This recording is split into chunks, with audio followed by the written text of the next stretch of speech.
বিয়ের পর শ্বশুরবাড়ি মেয়েদের জীবনটা পুরোটাই বদলে দেয়। মেয়ে হলে, মেয়ে বড় হলে আমরা বলি যে কাজ শেখ, কাজ কর, শ্বশুরবাড়ি থেকে কাজ করতে হবে, নইলে কথা শোনাবে। এগুলো কিন্তু কোনো কথাই নয়। তার কারণ ভগবান মেয়েদের এমন শক্তি দিয়ে তৈরি করেছেন যে সময় আর পরিস্থিতি আসতে আসতে মেয়েরা কিন্তু একাই সব কিছু শিখে যায়, তাদের কিছু শেখাতে হয় না। So hello everyone, good morning সকলকে। কেমন আছো তোমরা সকলে? আশা করছি অনেক ভালো আছো, অনেক সুস্থও আছো। আমিও বেশ ভালোই আছি। আমার নতুন আরও একটি ব্লগে তোমাদের অনেক ওয়েলকাম জানাচ্ছি। তোমাদের আশীর্বাদ এবং ভালোবাসা নিয়ে আজকের ব্লগটা কিন্তু আমি এখান থেকে শুরু করলাম। তো সকালবেলা ঘুম থেকে উঠে মোটামুটি বাসি কাজকর্ম হয়ে গেছে। বাসি জামাটাও ছেড়ে নিয়েছি, ছেড়ে কিন্তু গোপালকেও ঘুম থেকে তুলে দিয়েছি। তারপর এখন একের পর এক সমস্ত কাজ করে নেব।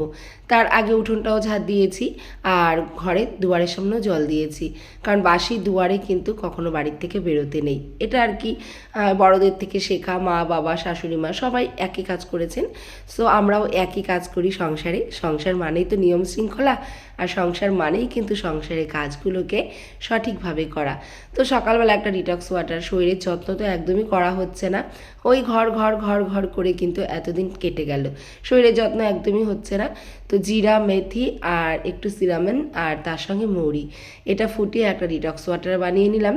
আর এটা এখন আমি খাবো। তার আগে এই জলটা তো মানে এতটা গরম খাওয়া যায় না, তো সেই কারণে একটু উষ্ণ উষ্ণ ঠান্ডা হতে দিলাম আর কি, মানে গরম ভাবটা একটু কাটানোর জন্য একটু রেখে দিলাম। আর ততক্ষণে দেখো এই ঘরের বিছানাটাকেও গুছিয়ে নিচ্ছি। আসলে আমরা মেয়েরা এরকমই, কোনো কাজ কিন্তু ফেলে রাখলে আমাদের মনে আর যেন শান্তি মেলে না। মানে একটা করতে করতে আরেকটা, মানে একটু ফাঁক পেলাম তো আরেকটা কাজ, এরকম আর কি। শুধু আমি নই, এটা কিন্তু প্রত্যেকটা গৃহিণীরাই আমরা করে থাকি। সত্যি এই 4টে মাস যে কী কষ্ট করলাম, যেমন ঘুমের কষ্ট তেমনি থাকার কষ্ট, সমস্ত কিছুই কষ্ট। তো এখন কিন্তু আর ঘুমের কষ্টটা নেই, কারণ শোয়ার কষ্টটা যেহেতু নেই তাই ঘুমের কষ্টটাও নেই। ওই এখন কিন্তু অনেকগুলো বিছানা হয়ে গেছে, যার যখন ইচ্ছা সে কিন্তু তখন বিছানার মধ্যে ঘুমিয়ে পড়তে পারে। আর এতদিন কী ছিল, ওই একটা বিছানাই ছিল, একটা বিছানাতে কিন্তু সবাই শুতাম। তবে ওই দিনের বেলা আর শোয়া হতো না, তার কারণ ওটা এই বিছানাটা ছিল তোমার ওই সুতোর ঘরে, মানে কাজের ঘরে। যখন তখন লোকজন আসতো আর বাইরের লোক আসলে তো শুয়ে থাকা যায় না, তো সেই কারণে কিন্তু ঘুমটাও ভালো হয়নি 4টে মাস। সত্যি অনেকটাই কিন্তু কষ্ট করেছি। আর এখন দেখো ঘরে জানলাটাও খুলে দিলাম। আসলে এই জানলাগুলো না সকালবেলা একটু না খুলে দিলে ঘরটা যেমন কেমন দম আটকা হয়ে থাকে। জানলাগুলো খুলে দিলে বেশ বাইরের আলো বাতাসটা কিন্তু ঘরেও ঢোকে আর ঘরটাও কিন্তু ফ্রেশ হয়ে যায়। তো যাই হোক, বিছানাটা ভালো করে গুছিয়ে নিলাম। এখন ডিটক্স ওয়াটারটাকে নিয়ে চলে যাচ্ছি একদম ওপরে বসেই খাবো। আর ওপরে একটু কাজ আছে, কারণ ওপরে ঘর পরিষ্কার করার কাজ আছে, ঘরটা মোছার কাজ আছে। যেহেতু সবগুলো ঘর মুছিনি, সকালে গোপালকে জাগানোর জন্য শুধু ওই ঠাকুর ঘরটা মুছেই কিন্তু গোপালকে জাগিয়েছিলাম।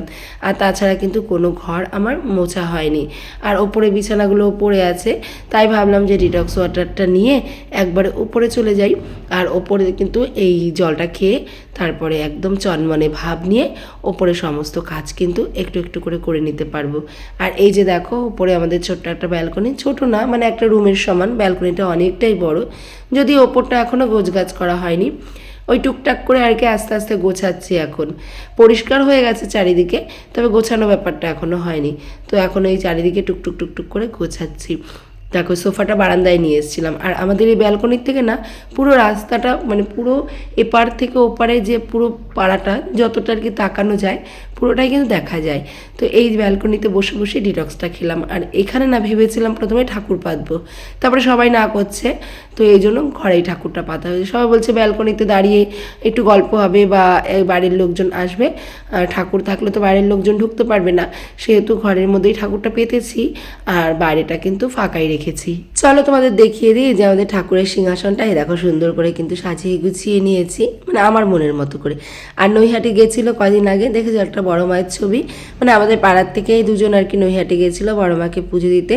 তো অনেক দিনের একটা শখ ছিল যে বড় মাকে আমার ঘরে আনবো, বড় মার একটা ফটো আনবো, মানে সত্যি অনেক দিনের শখ ছিল। তো তারা গেছিলো দেখে বড় মায়ের একটা ফটো আনা হয়েছিল, সেটা গোপালের সঙ্গে, কারণ আমরা সবাই জানি যে কৃষ্ণ সেই কালী। গোপালই। তো এই কারণে কিন্তু গোপালের সাথে বড় মাকে বসানো হয়েছে, ঘরটা সুন্দর করে সাজিয়ে নিয়েছি। আসলে ঠাকুর ঘরটা যদি নিজস্ব একদম পার্সোনাল থাকতো তাহলে মানে সব থেকে ভালো হতো। তার কারণ বলো তো কি, ঠাকুর ঘরে তো হটনার সবসময় ঢোকা উচিত নয়, আর যেহেতু আমাদের ব্যবসায়িক বাড়ি তো এই কারণে আমাদের আর কি রুমের দরকার, থাকার রুমের দরকার, এই কারণে এতগুলো রুম করা। নইলে তো মানে ব্যালকনি দিয়ে একটা রুম দিয়ে ঠাকুর ঘর করলে হয়ে যেত। তো যাই হোক, ঠাকুরটা ঘরে পেতে নিয়েছি। এদিকে দেখো এই ঘরের বিছানাটা গুছিয়ে, ও ঘরের বিছানাটাও গুছিয়ে নিয়েছি। আর এখন দেখো এই যে ঠাকুরের বাসনগুলো ধুয়ে এই যে উপর করে ধুয়ে দিচ্ছি। এখানে ধুলে কী হবে, ঠাকুরের বাসনগুলো মানে শুকিয়ে থাকবে। আর দুটো ঘরে কিন্তু আমি বিছানা তুলে নিয়েছি, তুলে এখন টুকটুক করে ওপরের ঘরগুলোকে পরিষ্কার করে নেব। যদিও ওপরের ঘরে কিন্তু ধুলোবালি খুবই কম হয়, তবুও এরকমভাবে যদি এই প্রত্যেক দিন ফার্নিচারগুলো একটুখানি মুছে নিই না, তাহলে কিন্তু আরও চকচকে থাকবে। নিচের ঘরে তো প্রত্যেক দিনই মুছতাম, তো ওপরের ঘরে তো এখন চলে এসেছি, আর এখন তো এখানে ধুলোবালি নেই। দেখছি ধুলোবালি একদমই হয়নি, দুদিন ধরে শিফট হয়েছি। তো যাই হোক, তবুও একটু মুছে নিচ্ছি, তাহলে বলো তো কী হয়, ওই মানে একটু এক্সট্রা চকচকে থাকে। আর ধুলোবালি যদিও অল্প অল্প জমে, সেটাও কিন্তু জমতে পারে না, কারণ ধুলোবালি তো হবেই, যেখানে বেশি সেখানে কম, ওটাই আর কি। আর এখনও নতুন কোনো ফার্নিচার কেনা হয়নি, সমস্ত পুরনো ফার্নিচারগুলি আনা হয়েছে। তবে ইচ্ছে আছে এরপরে হচ্ছে এই আলনা শোকেসটা আর এমনি যে শোকেসটা, এগুলো বদল দিয়ে একটা নতুন ফার্নিচার আর কি নিয়ে আসবো। কারণ বলো তো কি, এই ফার্নিচারগুলি এমনিতেও পুরনো হয়ে গেছে, আর পুরনো হয়েছে বলে আমার কোনো আপত্তি নেই, কারণ পুরোনো জিনিসগুলোকেই আমি কিন্তু নতুন করে যত্ন করে রাখি, তাতে কোনো আপত্তি নেই। কিন্তু শোকেসগুলো না নষ্ট হয়ে গেছে, ওই পায়া ঠায়াগুলো নষ্ট হয়ে গেছে, কারণ অনেক বছর, আমি তোমাদের এর আগেও বলেছি, আমার বিয়ে হয়েছে 20 বছর, আর 20 বছর আগে আরও 7-8 বছর আগের শোকেস, মোটামুটি ওই 27-28 বছরের কিন্তু শোকেস। তাহলে এটা তার কী থাকে বলো, তবুও যত্ন করে রেখেছি দেখে আর কি এরকম সুন্দর হয়ে গেছে। আসলে যত্নই তো সংসার না, যত্ন করে রাখলেই, যত্ন করে আগলে রাখলেই তো সংসার ভালো থাকে, তাই না বলো বন্ধুরা। ভালো করে ওপরে সমস্ত ঘরগুলো মুছে নিলাম। আগে তো ঠাকুরঘরটা বললাম মুছেই নিয়েছিলাম, তারপরে দুটো ঘর মানে ব্যালকনি আর একটা ঘর মুছে সামনের বারান্দাটা মুছে নিলাম। এখন দেখো ছাদের সিঁড়িগুলোকেও মুছে দিচ্ছি। আর এই কাজগুলোকে যদি রোজ রোজ করা হয় না, তাহলে দেখবে ঘরটা আরও চকচকে থাকে আর নোংরাও হয় না সহজে। আর সেই সঙ্গে ওই একদিন যে অনেক কাজ নিয়ে বসতে হবে, একদিন অনেক খাটনি করতে হবে, এমনটাও কিন্তু নয়। এই রোজ রোজ একটু একটু করে পরিষ্কার করে দিলে কিন্তু এভাবে সুন্দর করে পরিষ্কারও থাকে, দেখতেও ভালো লাগে, নিজের কাছেও ভালো লাগে, একটা বাইরের লোক আসলেও ভালো বলে। আর একদিনের যে হিউজ খাটনি সেটা কিন্তু কমে যায় প্রত্যেক দিন একটু একটু করে পরিষ্কার করে দিলে। ঘরটার পরিষ্কার করে মোছামুছি করে চলে এসেছি রান্নাঘরে। আর আজকে জানো তো, কালকের একটু বাসি ভাত ছিল, মানে কালকে তো এর আগের দিন নিরামিষ একাদশী ছিল দেখে আমরা নিরামিষ খেয়েছিলাম বাড়িতেই, একাদশী করিনি কিন্তু নিরামিষ খেয়েছিলাম। তো মেয়েকে ভাত বসাতে বলেছিলাম, মেয়ে এত চাল নিয়েছিল বুঝতে পারিনি, অনেক ভাত বেঁচে গেছিলো। তো সেই ভাতগুলো নষ্ট করব, সেই ভাতগুলোকে গরম করে নিলাম। এখানে কিছুটা ডাল ছিল, সেটাকেও গরম করে নিয়েছিলাম, আর সেই সঙ্গে আলু পেঁয়াজ কলি একটু ভাজা করে নিয়েছিলাম। আসলে সংসারে অনেক কষ্ট করেছি তো, তাই অপচয় জিনিসটা আমার একদম ভালো লাগে না। একটা দিন এমন ছিল যে পরনের একটা শাড়ি পর্যন্ত পাইনি, আমার বর 2টো করে শাড়ি কিনে দিত, সেটাকেই কিন্তু পুরো একটা বছর চালিয়ে নিতাম। এমনও দিন ছিল মানে 2 থালায় ভাত বাড়লে ভাত বেশি লাগবে দেখে 1 থালায় ভাত বেড়ে ভাত খেতাম। এমনও দিন গেছে, সারাদিন কাজ করেছি, তারপর চাল ডাল এনেছি, তারপর কিন্তু ভাত খেয়েছি। তবে সত্যি কথা, খাওয়া দাওয়ার কষ্টগুলো সেটা কিন্তু আমি বহিঃপ্রকাশ কখনো হতে দিইনি, কারণ আমি আজকে খাইনি, না খেয়ে থেকেছি, সেটা মানুষকে শোনাবো, মানুষ হাসবে, ওটা কিন্তু আমার একদম পছন্দ নয়। যেটা আছে আমার ভেতরে আছে, মানে তাই বললাম না যে একটা দিন এমন গেছে পরনের একটা শাড়িও, ভালো শাড়িও পাইনি। তো সেদিক থেকে চিন্তা করতে গেলে মা লক্ষ্মীর কৃপায় আজকে অনেকটাই ভালো আছি, অন্তত খেয়ে পড়ে তো বেঁচে আছি। তাই জানো তো, খাবার আমি একদম অপচয় করি না।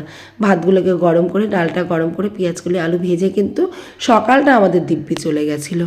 খাবার অপচয় করার আগে আমি 10টা বার আমার সেই কষ্টের দিন, সেই পুরোনো দিনগুলোর কথা ভাবি।